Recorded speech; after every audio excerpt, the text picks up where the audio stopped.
Astaghfirullah. Alhamdulillah, di malam hari ini kembali kita bisa duduk untuk bertalabul ilmi di Masjid Muhajirin. Salawat dan juga salam tak lupa kita haturkan kepada Rasul kita Nabi besar Muhammad sallallahu alaihi wa ala alihi wasallam. Ma'asyiral muslimin yang dimuliakan Allah Azza wa Jalla, malam ini kita akan membahas biasa sirah para nabi, tapi ada hal yang menarik untuk kita bahas di malam hari ini tentang 10 fitnah yang akan melanda di akhir zaman. Ma'asyiral muslimin yang dimuliakan Allah Subhanahu wa taala, Hudzaifah ibn al-Yaman radhiyallahu an suatu ketika bermajlis dengan Amirul Mukminin Umar bin Khattab radhiyallahu an, sahabat-sahabat yang lainnya. Kemudian Umar radhiyallahu an mengatakan, ayyukum sami'a Rasulullah sallallahu alaihi wasallam yadhkurul fitan. Siapa di antara kalian yang mendengar dari Nabi sallallahu alaihi wasallam saat Rasul menyebutkan tentang fitnah-fitnah yang akan muncul? Faqala qaumun, maka sebagian para sahabat mengatakan, nahnu sami'na, ya kami mendengarnya.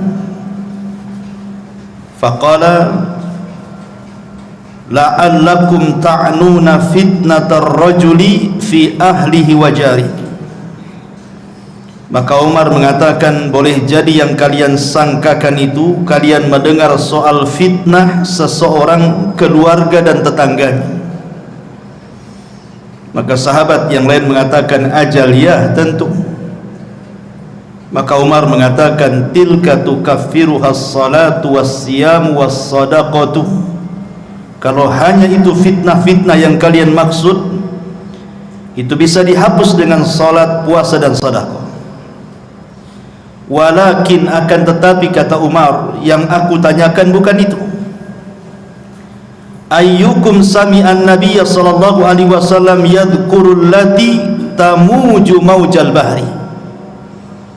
Yang aku tanyakan adalah fitnah yang akan menghantam kalian seperti gelombang lautan yang akan menghempaskan kalian. Qala Hudzaifah, maka Hudzaifah berkata, fa askatal qaum, maka sahabat yang lain pun terdiam. Faqultu ana, kata Hudzaifah, aku tahu. Qala, maka Umar mengatakan, anta lillah wa abu. Wahai Hudzaifah, demi Allah, ceritakan fitnah itu. Maka Hudzaifah ibn al-Yaman mengatakan, sami'tu Rasulullah sallallahu alaihi wasallam tu'radul fitan 'alal qulubi kal hasiri 'udan 'udan. Fa ayyu qalbin ushribaha nukitat fihi nuktatus saudah, wa ayyu qalbin anqaraha nukita fihi nuktatun bayda, hatta tasira ala qalbaini ala al-abyad misli as-safa fala tadurruhu fitnatun ma damatis samawati wal ardh. Wal akharu aswad murbadan kalkuzin muzakhiyah la ya'rifu ma'rufan wa la yunkiru munkaran illa ma ushriba min hawahu. Apa kata Hudzaifah?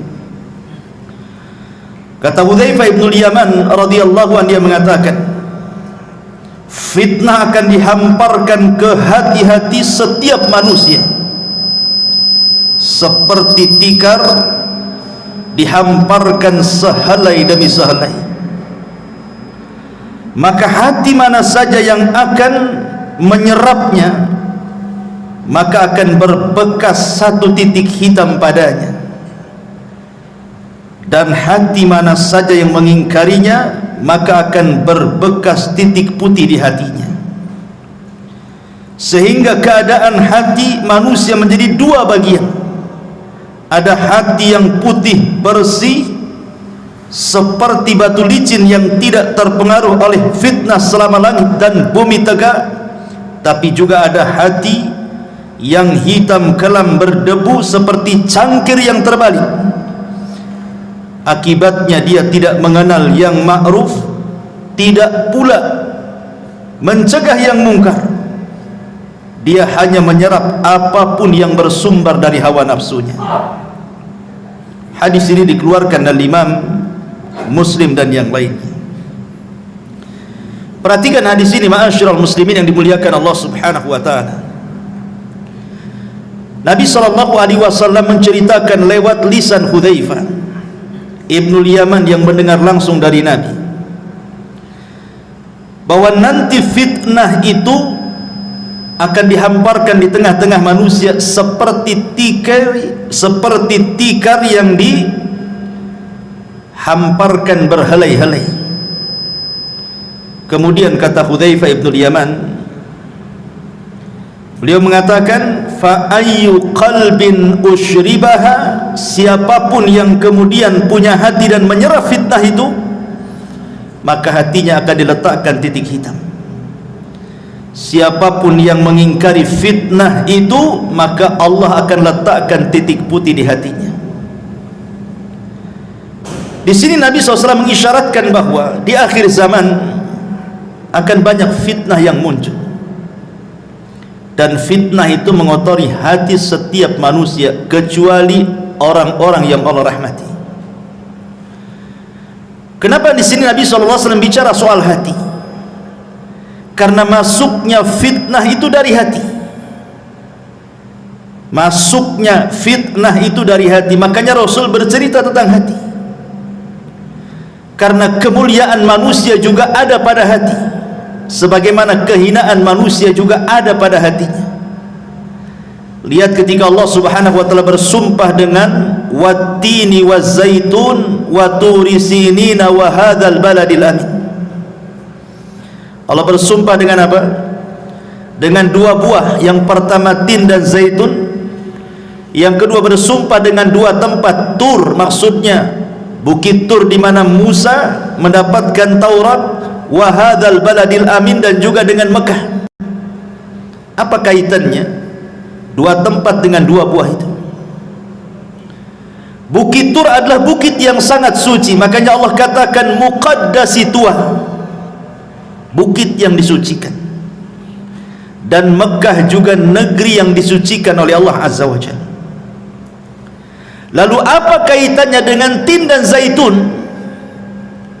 Tin dan zaitun itu maksudnya diarahkan ke Palestina, karena di Palestina inilah banyak tumbuh tin dan zaitun, maksudnya Masjidil Aqsa. Jadi Allah bersumpah dengan tempat-tempat suci. Aqsa tempat suci, Bukit Tur tempat suci, Mekah juga tempat suci. Kemudian setelahnya Allah Subhanahu wa taala bicara soal kondisi dua manusia. Manusia yang pertama fi ahsani taqwim, sebaik-baik ciptaan, dan manusia yang kedua aradatnahu fi asfala safilin, manusia yang direndahkan serendah-rendahnya, bahkan boleh juga lebih rendah dibandingkan binatang. Dari sini menunjukkan bahwa kebersihan hati itu bisa mengangkat derajat manusia, dan kekotoran hati itu bisa merendahkannya. Makanya Allah mengatakan qad aflaha man zakkaha wa qad khaba man dassaha.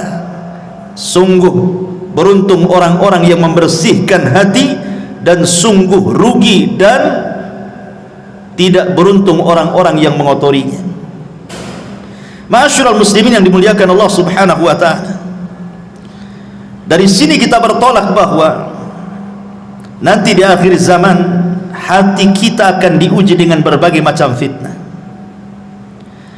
Kalau hati kita mudah mendapatkan fitnah, maka Allah letakkan titik hitam dalam hati kita. Ketika semakin banyak titik hitam itu, maka hati akan susah dapat hidayah. Makanya Rasul mengibaratkan kalkuzi muzahiyah, seperti cangkir yang terbalik. Anda tahu cangkir? Inilah cangkir. Ini cangkir.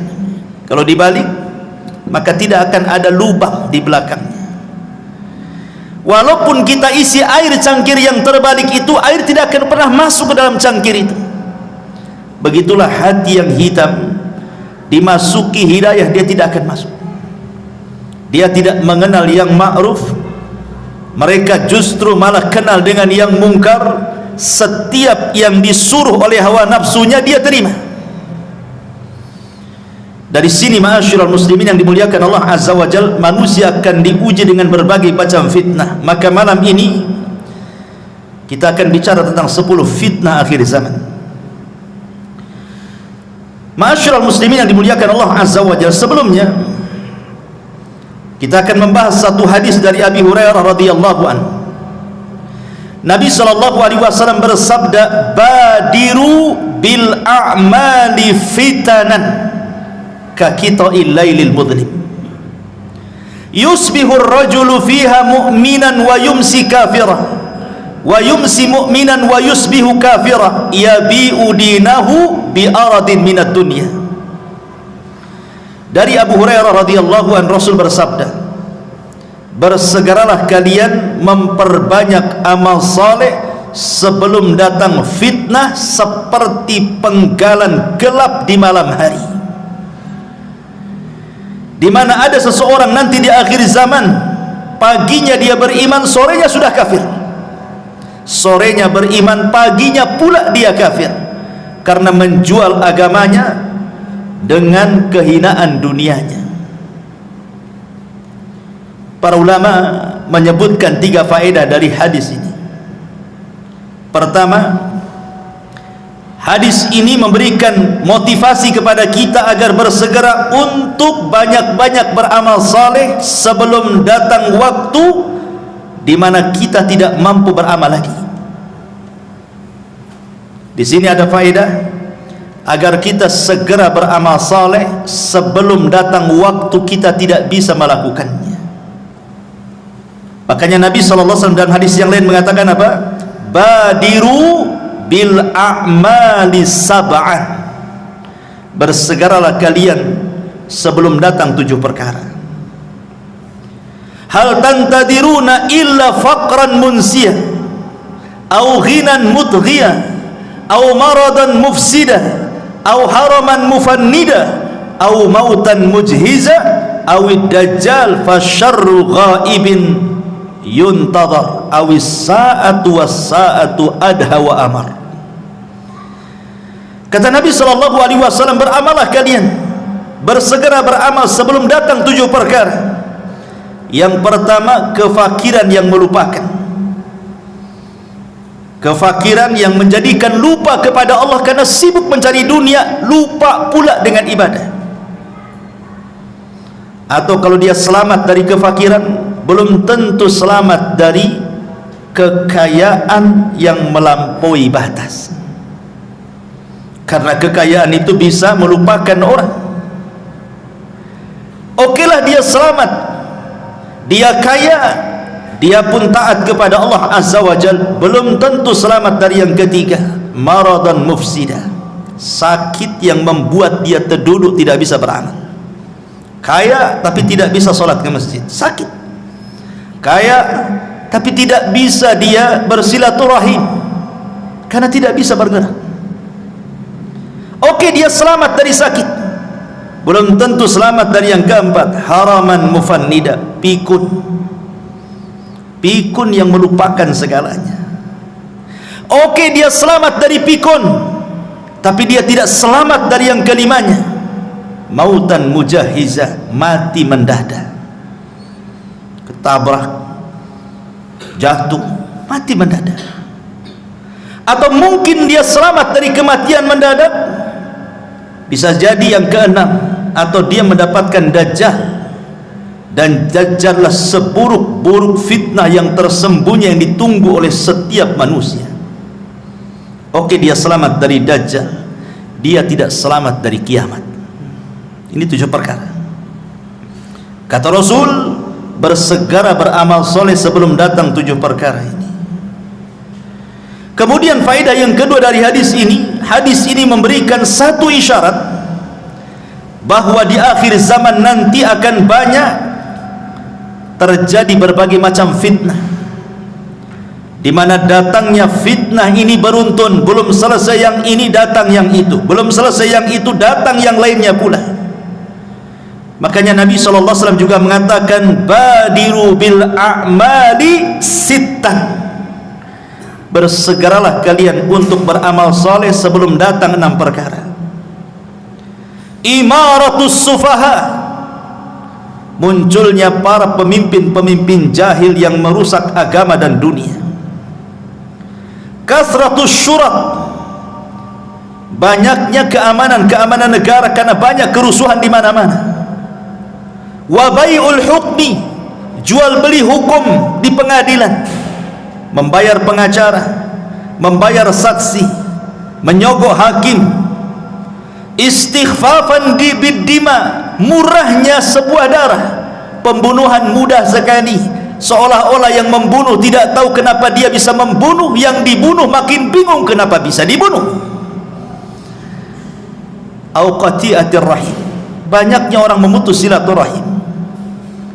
Au nasyun yattakhiduna al-Qur'ana mazamir, atau Al-Quran hanya disamakan dengan nyanyian. Orang mengundang orang itu untuk membaca Quran hanya untuk dinikmati lagunya, bukan untuk ditadaburi. Yuqaddimuna ahadahum liyughanniyahum wa in kana aqalluhum fikha, hanya diundang untuk mengaji, dinikmati lagunya walaupun dia tidak paham soal fikihnya. Dan fitnah ini banyak, ini hanya sekelumit bahwa Rasul akan menjelaskan di akhir zaman akan muncul yang seperti ini. Ini belum selesai, tumbuh yang itu yang selesai, datang pula yang lainnya, dan begitu seterusnya. Dan yang ketiga, zaman kita ini ikhwan adalah zaman fitnah, dan ujian serta manusia disibukkan dengan urusan dunia itu luar biasa. Dan ingat, kata Imam Ibnul Qayyim rahimahullah ta'ala mengatakan sumber fitnah itu 2, syahwat dan syubhat, dan itu berasal dari 4 perkara: iblis, dunia, pemikiran sesat, dan hawa nafsu. Inilah yang kita akan bahas. 10 fitnah ini bersumber dari 4 perkara yang dikerucutkan lagi bersumber dari 2 perkara, syubhat dan syahwat. Ma'asyiral muslimin yang dimuliakan Allah Subhanahu wa taala. Yang pertama, fitnatul mal, fitnah harta. Mengumpulkan harta ikhwan tidak tercela. Tidak, Al-Quran dan Sunnah tidak mencela orang mengumpulkan harta, karena manusia itu memang difitrahkan cinta dengan harta. Allah mengatakan, wal 'adiyati dhabha fal muriyati qadha fal mughirati subha fa atharna bihi naq'an fa wasatna bihi jam'an innal insana li rabbih lakanud wa innahu li hubbil khairi la syadid. Manusia itu cinta kepada harta luar biasa. Artinya setiap manusia difitrahkan cinta harta. Tidak ada manusia yang tidak cinta harta. Dusta kalau ada orang nggak cinta harta itu. Semua orang cinta harta. Tetapi ma'asyiral muslimin, walaupun mengumpulkan harta tidak tercela secara mutlak, akan tetapi perlu diingat bahwa di dunia ini bukan tempat kita tinggal.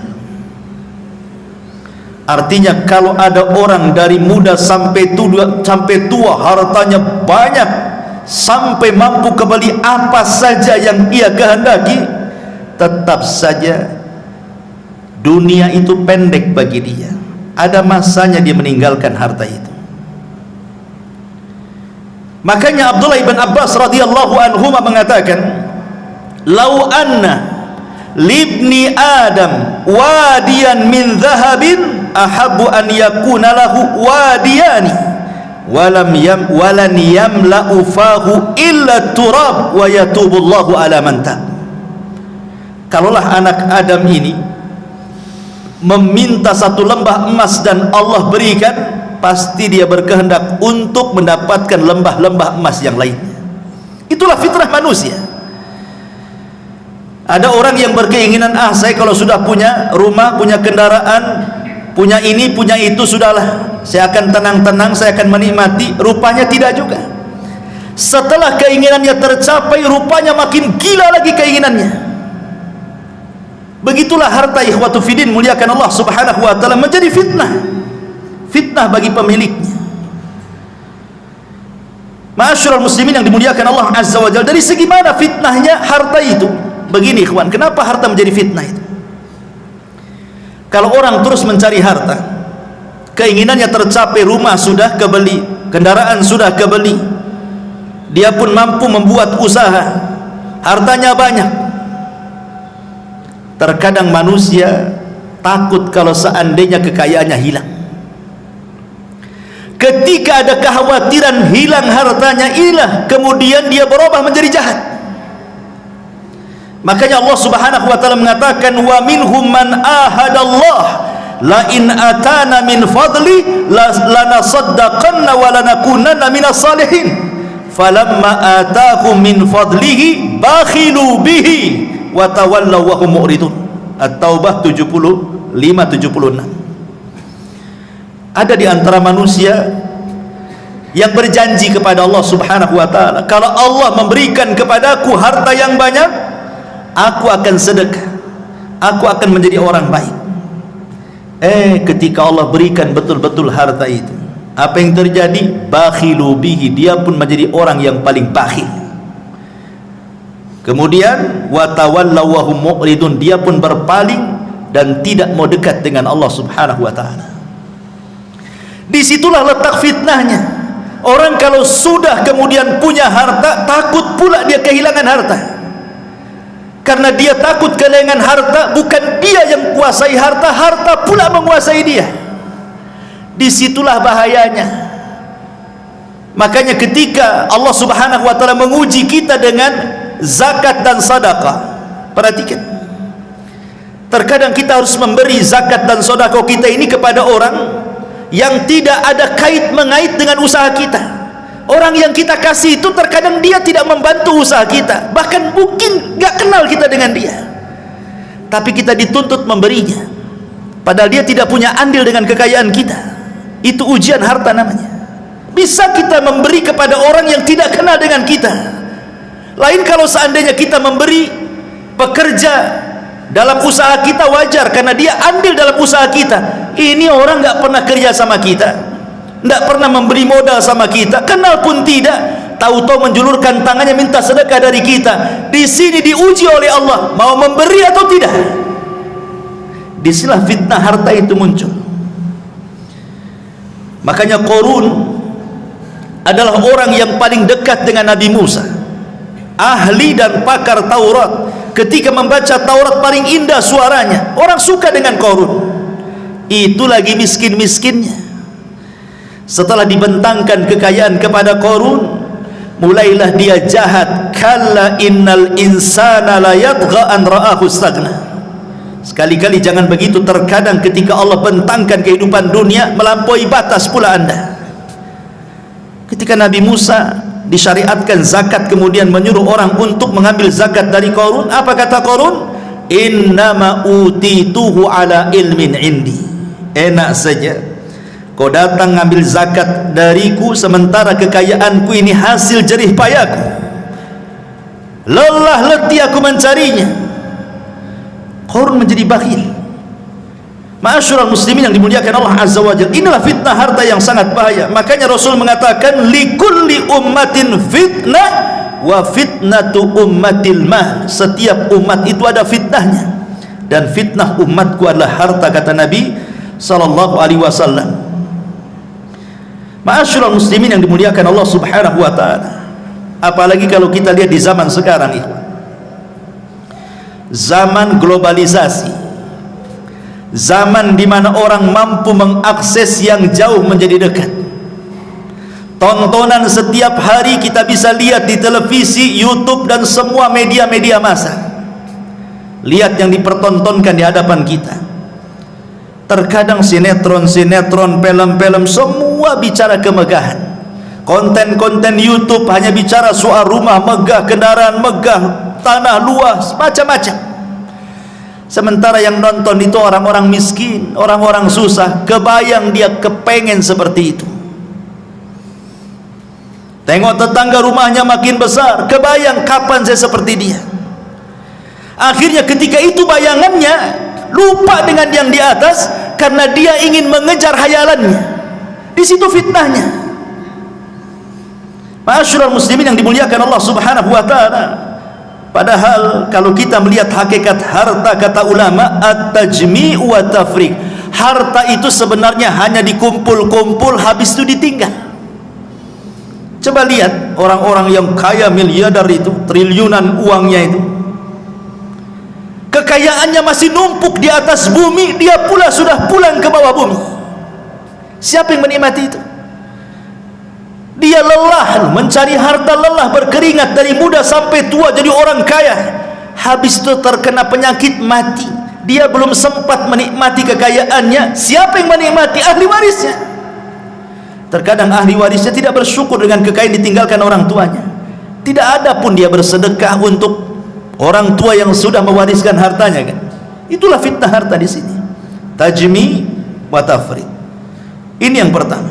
Yang kedua, fitnatul jah. Fitnah kedudukan, fitnah kekuasaan, fitnah kepemimpinan, fitnah ingin terkenal, dihargai orang, disambut orang, ingin dipuji orang, ingin disanjung orang, takut kehilangan kekuasaannya, takut ditinggalkan orang, takut tidak dihargai lagi. Akhirnya apa yang terjadi?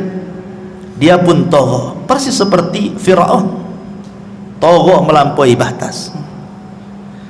Karena memang tabiat fitnatul jah ini, ikhwan, fitnah kekuasaan ini identik dengan fitnah keserakahan.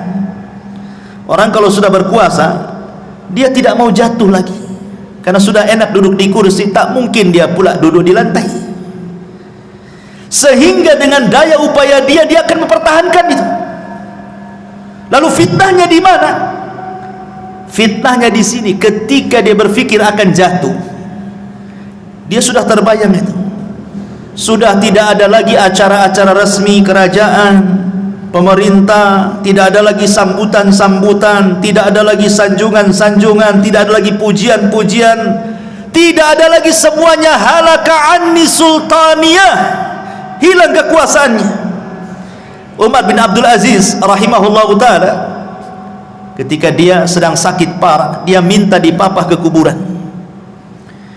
Kemudian dia pandang kuburan itu, kemudian dia menangis, kemudian dia berteriak dan mengatakan, ma'agna anni maliyah halaka anni sultaniyah, katanya. Kalau seandainya aku mati, kata Umar bin Abdul Aziz, tidak ada manfaat harta yang menumpuk di depan saya, tidak pun kekuasaan akan hilang begitu saja. Belum mati nih, orang yang jatuh dari kekuasaan itu sudah stres dulu deh, karena sudah tidak ada lagi yang menghargai dia. Apalagi tabiat orang yang berkuasa itu, kalau sudah naik rezim yang lain, dia akan menjatuhkan rezim sebelumnya, dan begitu seterusnya itu, dari zaman ke zaman seperti itu. Sehingga fitnahnya di sini.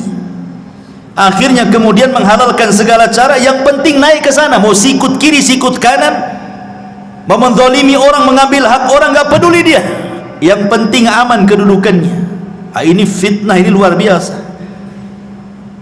Makanya Nabi SAW sampai mengatakan, madhibani ja'i'ani ursila fi ghanamin bi afsadalaha min hirsil mali alal min hirsil mar'i alal mali wasyarafi lidini. Kalau seandainya ada dua serigala yang dua-duanya lapar, kata Rasul, ini serigala belum makan 1 minggu, lapar, di depannya ada kambing, tentu serigala ini akan mencabik-cabik kambing itu sampai kenyang, sampai robek, sampai rusak. Kata Rasul, kondisi kambing yang rusak dicabik dua serigala lapar itu tidaklah sebanding kerusakannya dibandingkan orang yang semangat mengejar harta dan kedudukan. Karena kalau dua serigala ini hanya memakan 1 kambing sudah kenyang, selesai. Tapi orang yang mengejar kedudukan, dia akan korbankan banyak orang. Dia akan korbankan, dia harus berdusta di situ. Terkadang harus mendolimi, terkadang harus menyakiti, tak jarang membunuh, naudzubillah. Makanya di sini kemudian Rasul mengatakan, rusaknya kambing yang diterkam serigala tidak seberapa tuh dibandingkan kerusakan orang-orang yang mengejar kedudukan. Naudzubillah. Kemudian yang ketiga, fitnatuz zaujati wa fitnatul aulad.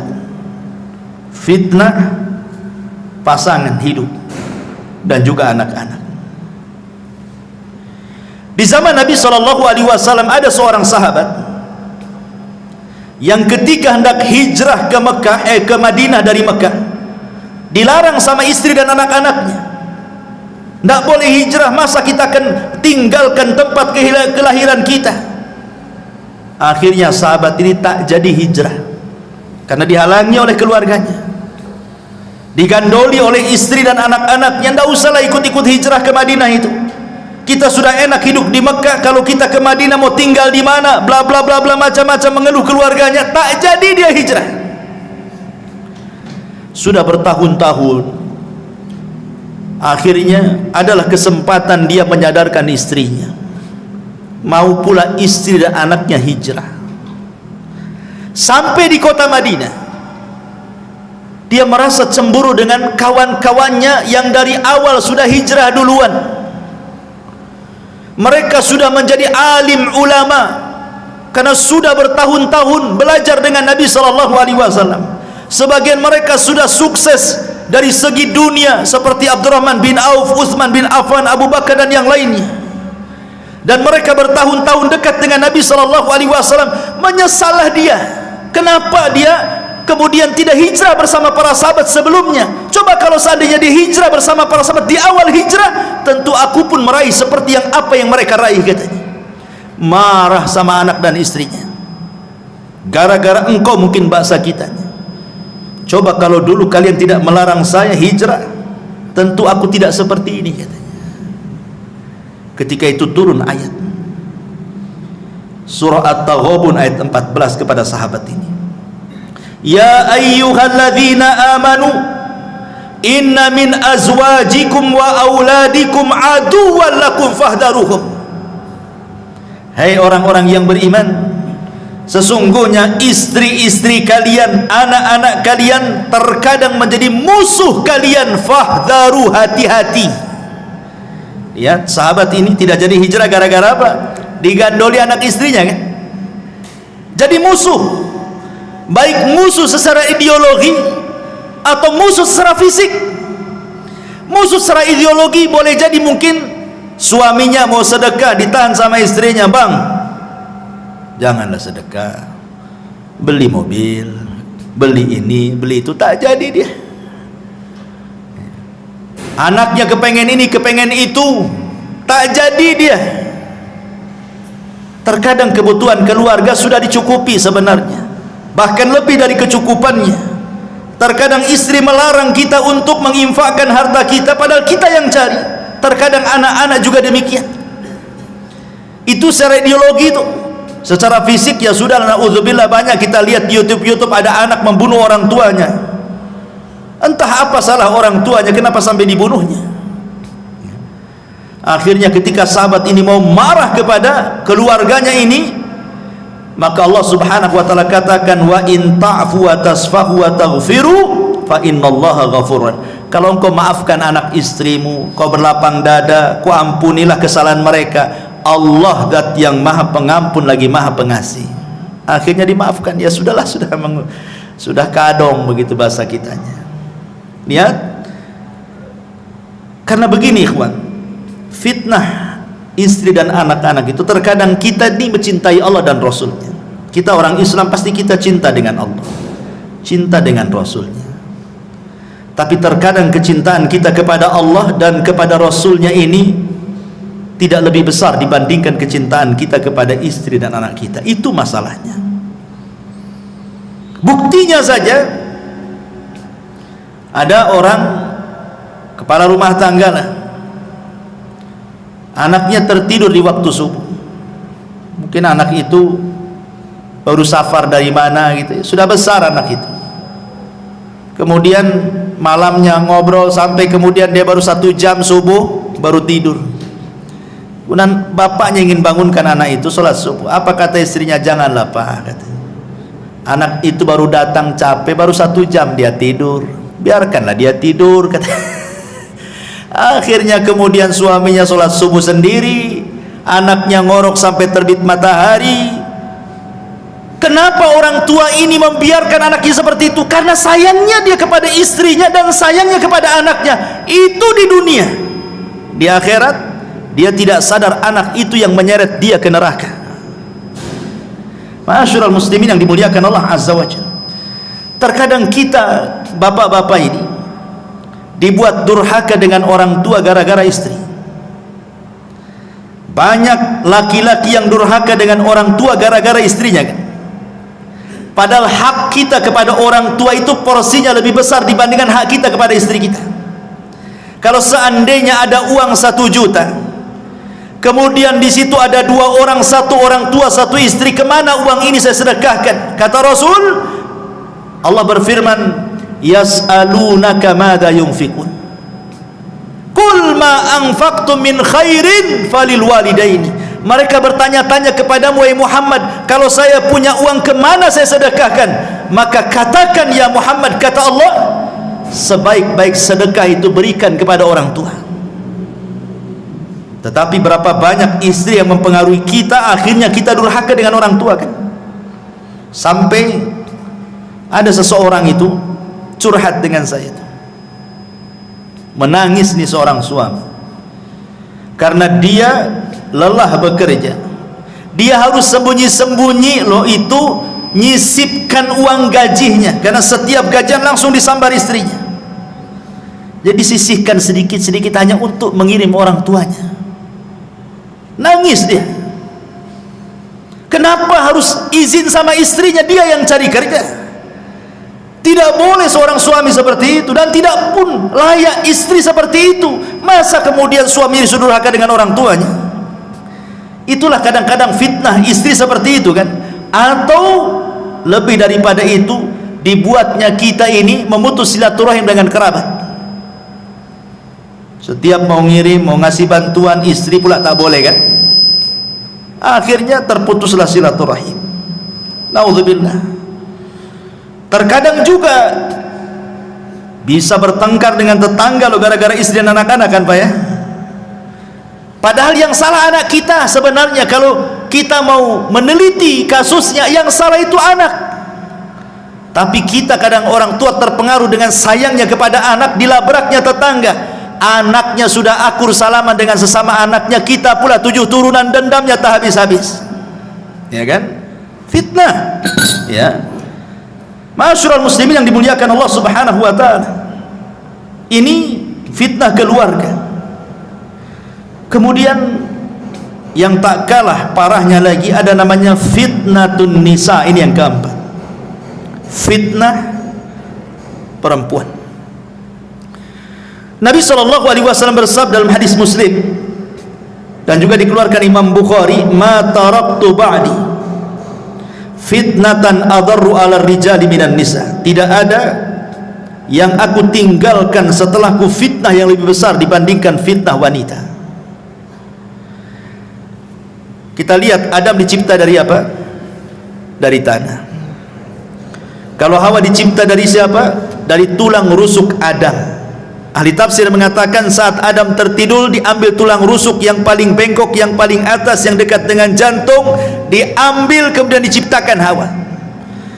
Kenapa saat tidur Adam diambil tulang rusuknya? Supaya Adam tidak benci dengan istrinya. Makanya saat tertidur diambil dan tidak terasa, pas bangun nampak pula Hawa sudah di depan dia. Artinya tabiat laki-laki karena terbuat dari tanah, makanya dia bergelut dengan tanah kan. Antum yang bangun rumah, bangun ini, bangun itu untuk istri kan, ya, dari tanah. Rumah antum dari apa? Dari tanah lah, dari pasir, dari apa-apa, semua dari tanah. Karena kita laki-laki tercipta dari tanah kan, makanya kita bangun rumah. Karena istri tercipta dari tulang rusuk yang dekat dengan jantung, makanya fungsi istri itu menenangkan. Itu kalau yang berakal. Dapat pula istri yang tak berakal, habis lantung. Karena dia dekat jantung kan, diciptakan dari tulang rusuk yang paling bengkok, makanya dia dekat jantung untuk memberikan motivasi kepada suaminya. Tapi ternyata banyak pula kemudian wanita-wanita itu yang tidak bersyukur dengan suaminya. Ini masih mencakup fitnah wanita, tapi masih istrinya, masih istri kita maksudnya. Begini Pak, istri itu diciptakan untuk kita itu dalam rangka perhiasan. Jadi wanita itu sebenarnya perhiasan bagi laki-laki. Makanya ketika Nabi SAW mengatakan sebaik-baik perhiasan itu adalah istri yang salehah kan gitu. Karena wanita itu perhiasan bagi laki-laki. Laki-laki lebih suka memandang perempuan dibandingkan barang-barang antik lainnya, ya kan? Antum lebih suka memandang perempuan dibandingkan celana bagus, tas bagus, walaupun bermerek itu nggak tertarik. Coba dipajangkan satu perempuan yang cantik, nggak berkedip antum. Kalau sama celana berkedip-kedip lah. Karena memang wanita diciptakan jadi perhiasan bagi laki-laki. Makanya kenapa kenikmatan laki-laki itu lebih banyak dikasih perempuan di sorga. Karena memang difitrahkan laki-laki itu hanya suka perempuan. Kalau yang lain bosan, kalau perempuan gak akan bosan. Berbeda dengan perempuan. Perempuan itu bukan satu-satunya kenikmatan laki-laki. Ya, dia juga difitrahkan cinta dengan kita, tapi kecintaannya bercabang. Ia cinta dengan suami, ia cinta dengan perhiasan, ia cinta dengan baju, dengan pakaian, dengan macam-macam. Makanya kenikmatan di sorga pun bercabang-cabang dia. Dia tidak dikasih bidadara banyak-banyak, satu aja suaminya. Karena di dunia saja perempuan itu dia tidak begitu suka dengan laki-laki. Ya suka kadang, tapi juga ada yang lain yang disukai dia. Makanya lihat perempuan itu, kalau antum kasih hadiah baju senang luar biasa kan. Kalau antum dikasih hadiah sama istri kaos nggak senang, biasa-biasa saja kan, nggak ada surprise-nya sama sekali. Karena hari-hari juga kita pakai kaos kadang seminggu sekali baru ganti. Kalau perempuan kan dikit-dikit ganti, dikit-dikit ganti. Ada pakaian dapur beda dengan pakaian keluar, beda dengan pakaian kearisan, beda dengan pakaian ke pasar, dan begitu seterusnya kan. Laki-laki mana peduli, mau keundangan ya itu, mau sholat ya itu, mau tidur ya itu gitu. Gak peduli dia. Ma'asyiral muslimin yang dimuliakan Allah Azza wa Jalla, masalahnya ikhwan, di mana letak fitnah nih perempuan nih? Yang dimaksud dalam hadis ini, maksudnya di sini bukan istri kita, tapi perempuan yang tidak ada kait mengait dengan kita. Karena begini, ada satu kisah, ini sering saya ceritakan tapi di sini belum. Abu Abdillah Al-Laghawi rahimahullahu ta'ala, seorang ulama salaf. Abu Abdillah Al-Laghawi rahimahullahu ta'ala bercerita, di zamannya ada anak muda. Anak muda ini rajin sholat, tidak lepas baca Quran, hadir terus di majelis ta'lim, pokoknya anak muda soleh. Dia berjalan melewati satu gereja. Rupanya di dalam gereja itu ada seorang wanita biarawati yang sangat cantik sekali. Entah kenapa pandangannya tertuju kepada wanita itu. Begitulah bapak-bapak, ya, tak sabar kalau melihat yang bening-bening, langsung dituju matanya ke situ. Ya. Akhirnya kemudian setiap hari lewat gereja itu, setiap itu pula dia menatap wanita itu. setan masuk, panah cinta masuk ke yang perempuan dan masuk pula ke yang laki-laki. Akhirnya mulai saling mengirim surat karena tidak berani dia mendekat gereja. Surat dibalas surat, perjanjian dibalas janji, ketemu dibalas ketemu, akhirnya ngobrol, jatuh cinta, kemudian kepengen menikah. Cintanya kuat luar biasa. Masalahnya, yang satu muslim, yang satu Nasrani, biarawati lagi, tidak bisa menikah kecuali dia keluar dari petugas gereja. Sakitlah anak muda ini karena terus terpikir dengan wanita itu, sampai akhirnya sakitnya memarah, tidak mau makan, tidak mau minum, kurus, akhirnya sampai ke sakaratul maut, mati gara-gara cinta. Sebelum dia mati, ini Abu Abdillah Al-Laghawi ini menceritakan kisah ini. Dia datang, dia mengatakan, zurtu ilaih, aku menziarahi laki-laki itu, kemudian aku ajak dia berdakwah menuju kepada Allah, mengingatkan rahmat Allah untuk bertobat kepada Allah Azza wa Jalla.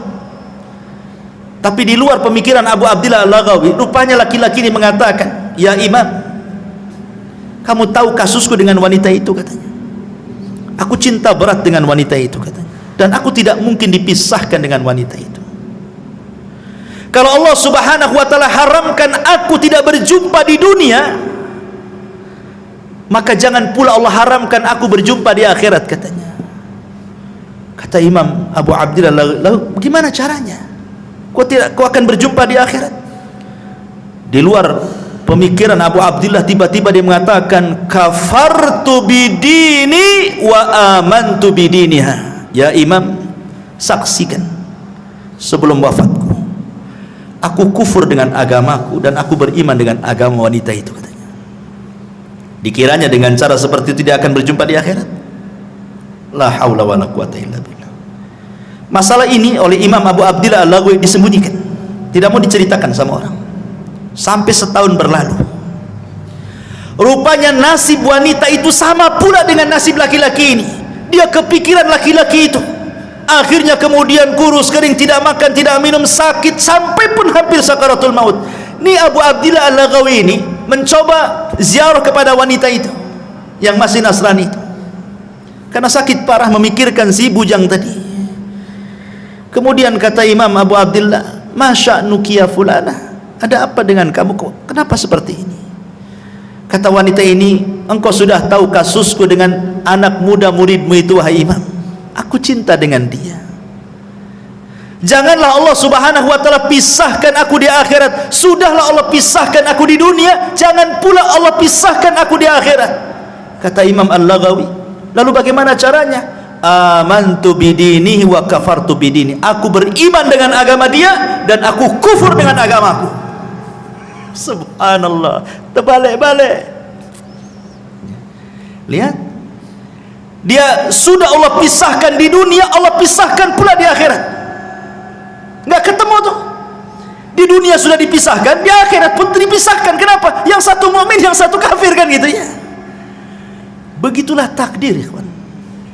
Istidraj syaitan namanya. Hati-hati. Ya. Makanya dulu saya punya tetangga, kan pernah cerita di sini. Saya masih tinggal di Batam Center itu. Kasusnya kurang lebih dengan kasusnya yang diceritakan Abu Abdillah Al-Laghawi ini. Tetangga, depan-depanan rumahnya.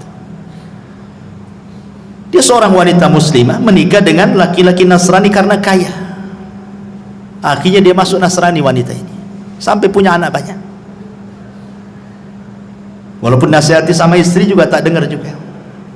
Qadarullah pula, suaminya ini ada hubungan dengan perempuan yang ketiga, dan yang ketiga ini wanita muslimah. Ketahuan, cekcok, cerai.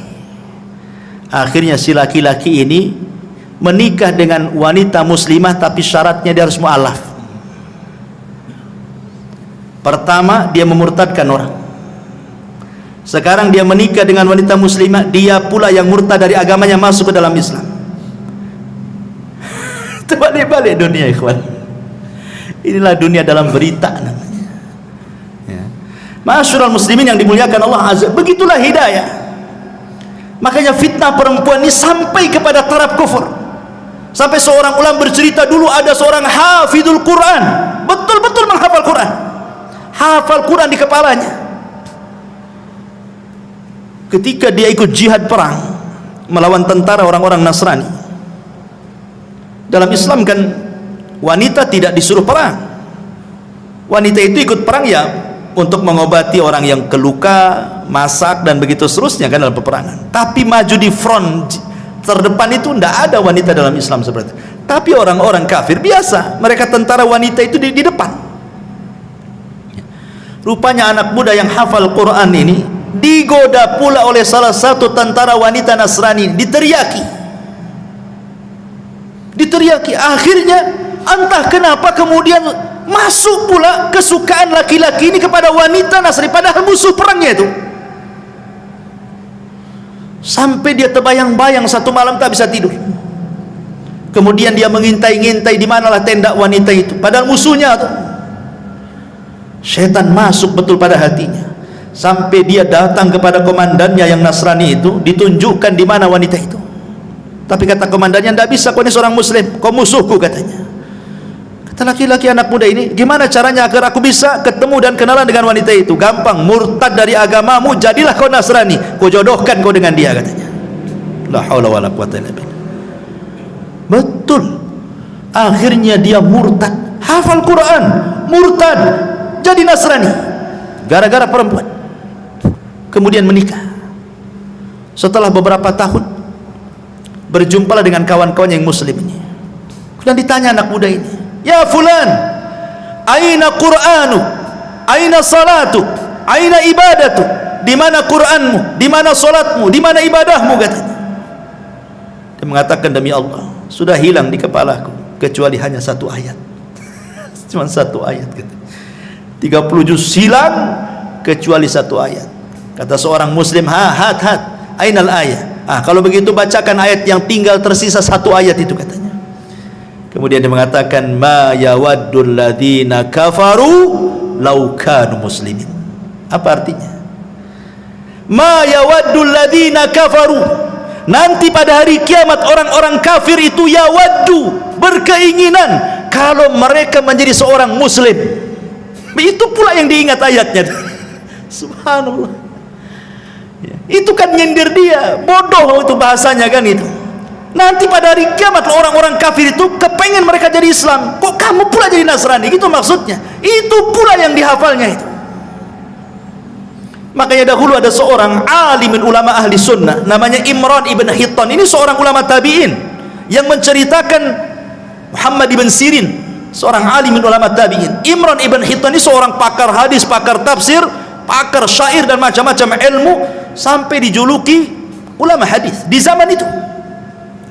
Tertarik dengan seorang wanita. Wanita ini anak daripada pamannya, sepupuan dengan dia, cantik jelita. Masalahnya satu keluarga pamannya khawarij semuanya, bahasa kitanya teroris semuanya.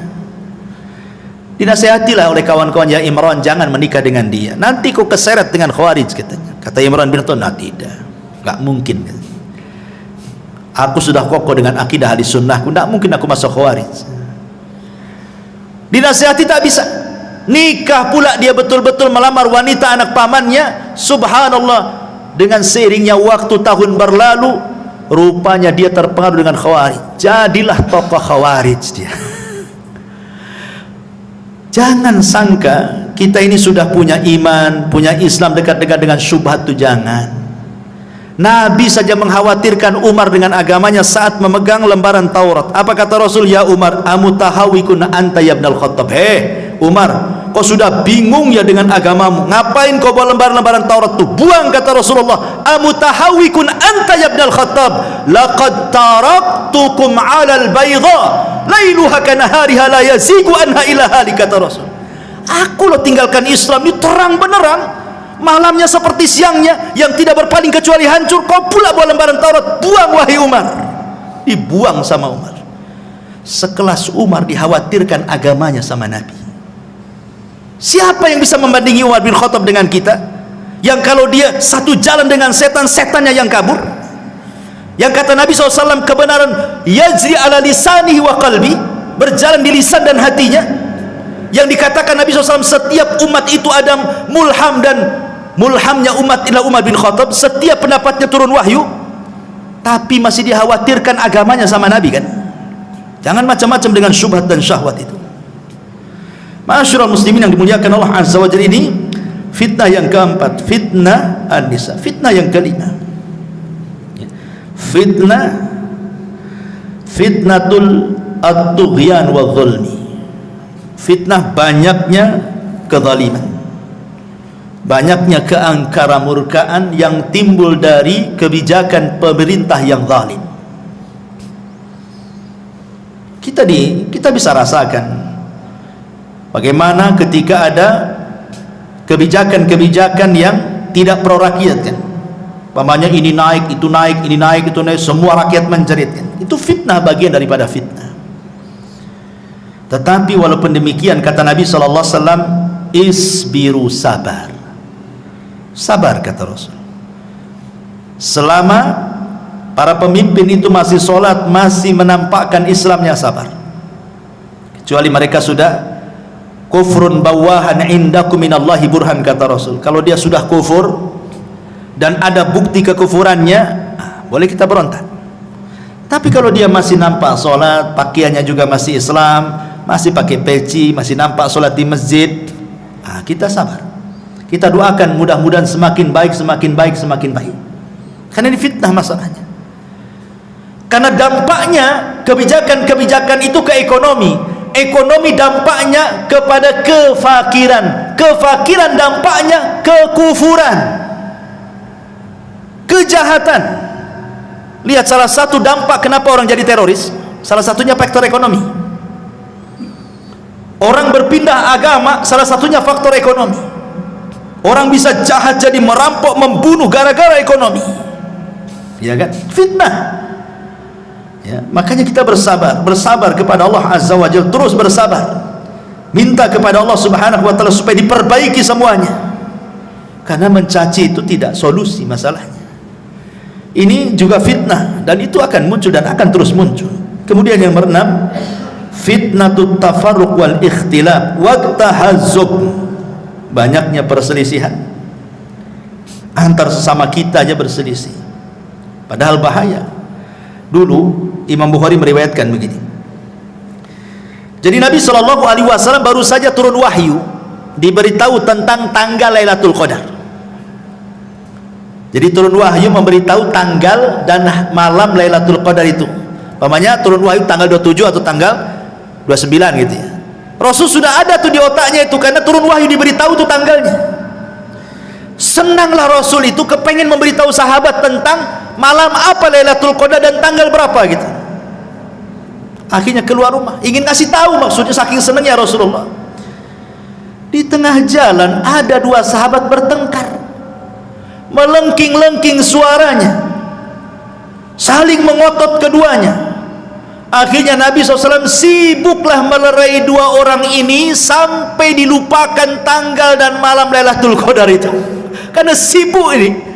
Sehingga ketika sudah selesai ini melerai keduanya, lupa dia, tanggal berapa tadi, dilupakan sama Allah.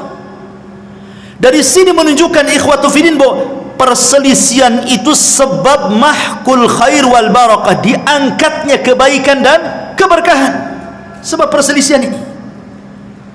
Coba kalau seandainya kasusnya seperti kasusnya Imam Syafi'i dan muridnya Yunus ibn Abdil A'la As-Sadafi rahimahullah ta'ala. Jadi Yunus ibn Abdil A'la As-Sadafi ini muridnya Imam Syafi'i. Suatu ketika berdebat dengan gurunya, entah masalah apa perdebatannya, sampai meninggi suaranya. Akhirnya dia angkat kaki dari majelisnya Imam Syafi'i, kemudian pulang dan tidak pernah muncul lagi di majelis itu. Imam Syafi'i rahimahullahu ta'ala akhirnya mencoba mendatangi muridnya Yunus ibn A'la As-Sadafi. Kemudian setelah sampai di rumahnya, dia menasihati, ya Yunus, la tuhawil al-intisar fi kulil ikhtilaf, fa ahyanan kasbul qulub awla min kasbil mawaqif. Yunus, kata Imam Syafi'i, janganlah setiap perselisihan itu kau bela habis-habisan pendapat. karena menutup hati supaya terus bersama itu lebih utama dibandingkan mempertahankan pendapatmu. Bukankah persamaan kita lebih banyak dibandingkan perbedaan? Ya Yunus, la tahdamil jusur allati banaitaha wa abbartaha farubbama tahtaju lil audati yauman ma. Wahai Yunus, janganlah kau hancurkan tu jembatan itu yang engkau sudah bangun sendiri dan kau lewati. Boleh jadi suatu hari kau pengen lewat jembatan itu sementara sudah hilang pula jembatannya. Artinya kalau benci, janganlah benci mati, nanti kau juga akan datang lagi kepadaku, gitu maksudnya. Ya Yunus, wahai Yunus, katanya, akrih al khata'a daiman wala tukrih al mukhti. Kau boleh benci dengan kesalahan, tapi jangan pula benci orangnya. Ya Yunus, intakidil kaul lakin ihtarimil qail. Yunus, silahkan kau kritik ucapan, tapi hormati yang mengucapkannya. Fa inna muhimmatana an naqdi 'alal mardi la 'alal marid. Karena tujuan kita itu mengobati penyakit, bukan membunuh orang yang terkena penyakit.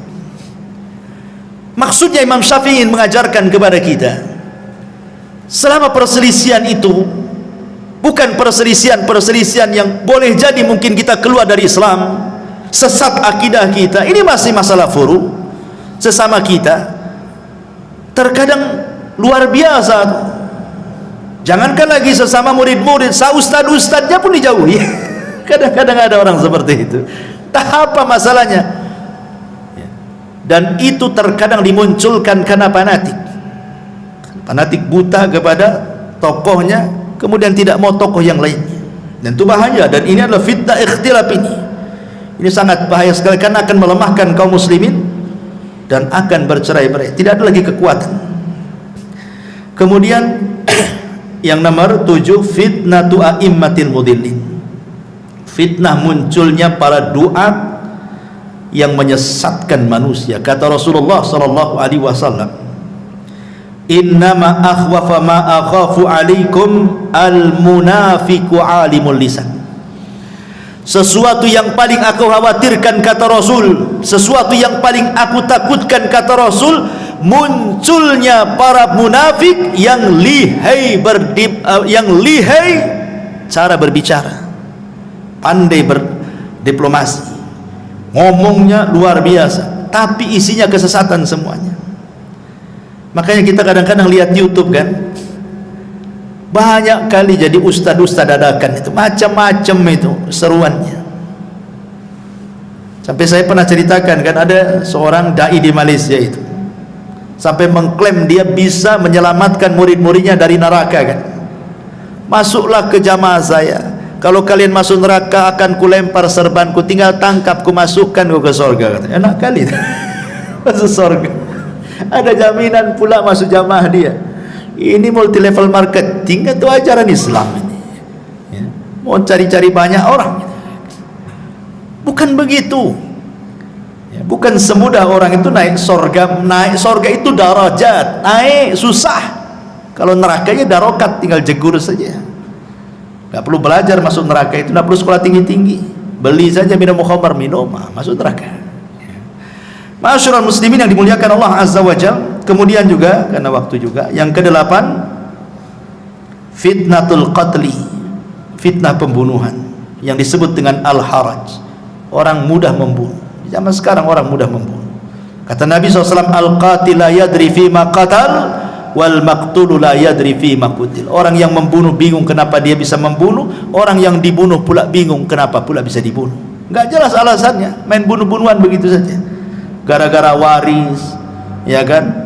Gara-gara masalah utang piutang, bunuh-bunuhan. Gara-gara soal dendam, bunuh-bunuhan. Macam-macam. Cemburu suami istri cerai, dibunuh pula istrinya. Begitu seterusnya. Ya. Kemudian yang nomor 9, ini yang paling bahaya. Fitnatuddin, fitnah agama. Makanya kenapa Nabi SAW berdoa kepada Allah, Allahumma la taj'al musibatana fi dinina. Ya Allah, jangan jadikan musibah itu terkena kepada agamamu. Silahkan kau uji anakku, istriku, hartaku, usahaku, silahkan, tapi jangan diuji agamaku. Karena kalau sudah yang diuji agama ini bahaya. Orang bisa kufur, bisa syirik, bisa macam-macam, nggak akan bahagia dunia akhirat. Makanya banyak-banyak berdoa kepada Allah, Allahumma la taj'al musibatana fi dinina. Ya Allah, jangan kau jadikan musibahmu menimpa agama. Dan yang terakhir tentu fitnah yang merangkum semua fitnah. Apa itu? Fitnatud Dajjal. Ini merangkum semua fitnah. Makanya surah Al-Kahfi itu Allah Subhanahu wa taala menceritakan tentang kisah Dzulqarnain. Bicara soal kekuasaan. Allah bicara tentang kisah Ashabul Jannatain, tentang harta dua kebun yang kufur. Kemudian yang ketiga kisah tentang Nabi Khidir dan Musa, kisah tentang ilmu. Kemudian kisah Ashabul Kahfi, kisah soal agama. Karena fitnah itu bisa saja dari agama, bisa saja dari dunia, bisa saja dari kekuasaan, bisa saja dari pemikiran. Dan itu ada pada Dajjal. Makanya kenapa kita disuruh membaca surah Al-Kahfi? Karena terangkum 4 fitnah ini ada pada Dajjal. Wallahu a'lam bishawab. Ini yang bisa sampaikan, mudah-mudahan ada manfaatnya. Subhanallah bihamdika asyhadu an la ilaha illa anta astaghfiruka wa atubu ilaik. Allahu ta'ala alam. Assalamualaikum warahmatullahi wabarakatuh.